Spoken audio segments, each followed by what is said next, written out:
जब आपने finally decide कर लिया कि आपको क्लास 11th के अंदर कॉमर्स ही ऑप्ट करनी है, या तो आपका करियर ऑप्शन कॉमर्स से होकर जाता है, या फिर आपको कॉमर्स में इंटरेस्ट ही कुछ ज़्यादा है, या फिर आपको पता नहीं है लाइफ में क्या करना है, इसलिए आपने कॉमर्स ऑप्ट कर लिया कि ठीक है 2 साल आराम से पढ़ेंगे, थोड़ा बहुत पढ़ना होता है कॉमर्स में, बहुत ज़्यादा नहीं पढ़ना होता है, पहले ही बता दो शुरुआत में ही। तो इस वीडियो में हम बात कर रहे हैं कि कॉमर्स के अंदर सब्जेक्ट्स क्या होते हैं, आखिर क्या क्या हम कॉमर्स के अंदर पढ़ने वाले हैं।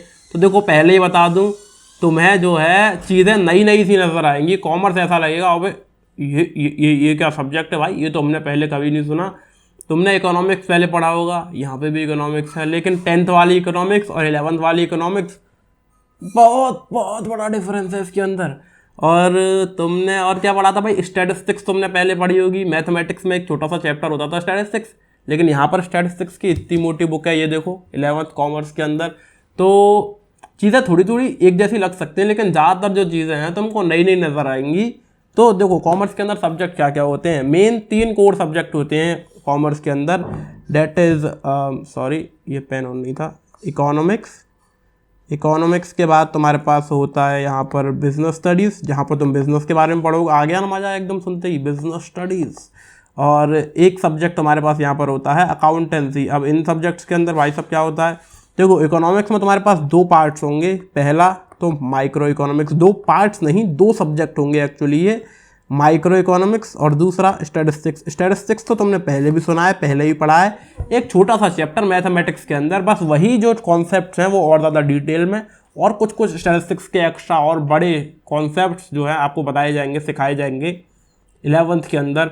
स्टैटिस्टिक्स पूरा सब्जेक्ट है, इतनी मोटी इसके लिए किताब है, काफ़ी मज़ेदार है, बहुत ज़्यादा मुश्किल नहीं है। मैथमेटिक्स बराबर मुश्किल तो तुम्हें ये बिल्कुल भी नहीं लगेगा।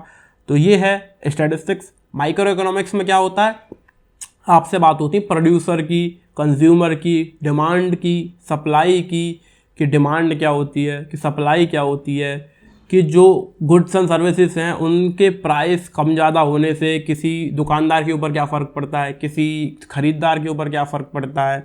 मतलब काफ़ी ज़्यादा प्रैक्टिकल चीज़ों की इसके अंदर बात होंगी। फालतू आलतू के तुमको लॉज वॉज ये नहीं पढ़ाई जाएंगे जिनका कोई काम नहीं आने वाला लाइफ में। तुमने 10th तक बहुत कुछ ऐसा एक्सपीरियंस करा होगा।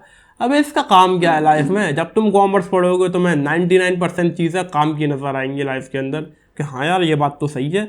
अभी जैसे हम दुकान पे जाते हैं तो दुकानदार के लिए तो सामान महंगा होना ज़्यादा बढ़िया है, कि जो कस्टमर है वो महंगे में खरीदे, ज़्यादा पैसा कमाएगा दुकानदार, लेकिन कस्टमर के लिए क्या है कि यार सस्ते में मिल जाए ना, अपने को तो बचत हो जाएगी।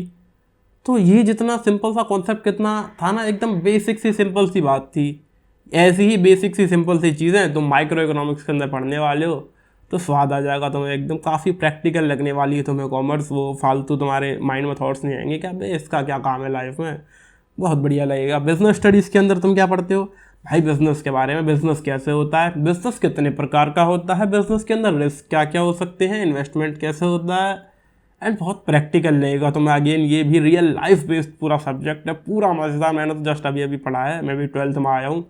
एंड अकाउंटेंसी सिंपल शब्दों में बोला जाए तो भैया बिजनेस के अंदर साल भर में जितने भी खर्चे होते हैं, जितनी भी कमाई होती है, उन सबको लिखा जाता है कागज़ के ऊपर, और साल के एंड में ये निकाला जाता है कि कितना हमने पैसा कमाया, कितना खर्च किया, कितना हमारा प्रॉफिट रहा, बस ख़त्म।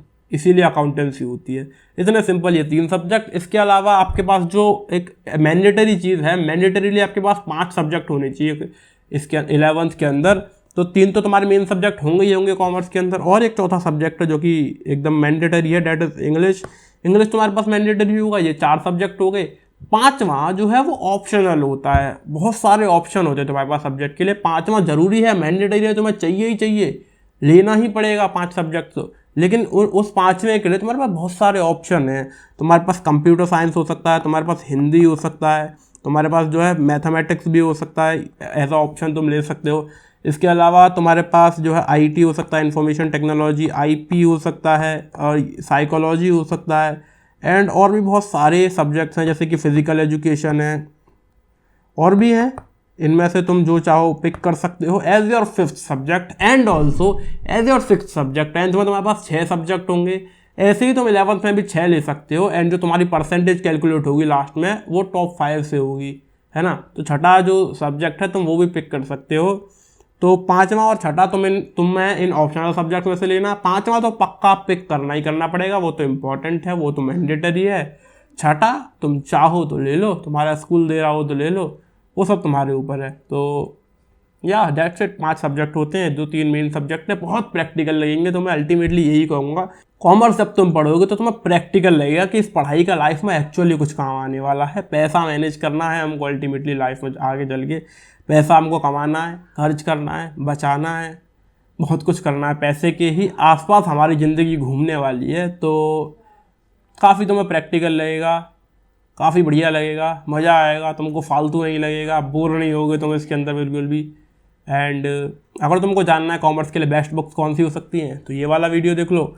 जानना है कि बेस्ट टीचर्स कौन से हैं यूट्यूब के ऊपर तो ये वाला वीडियो देख लो।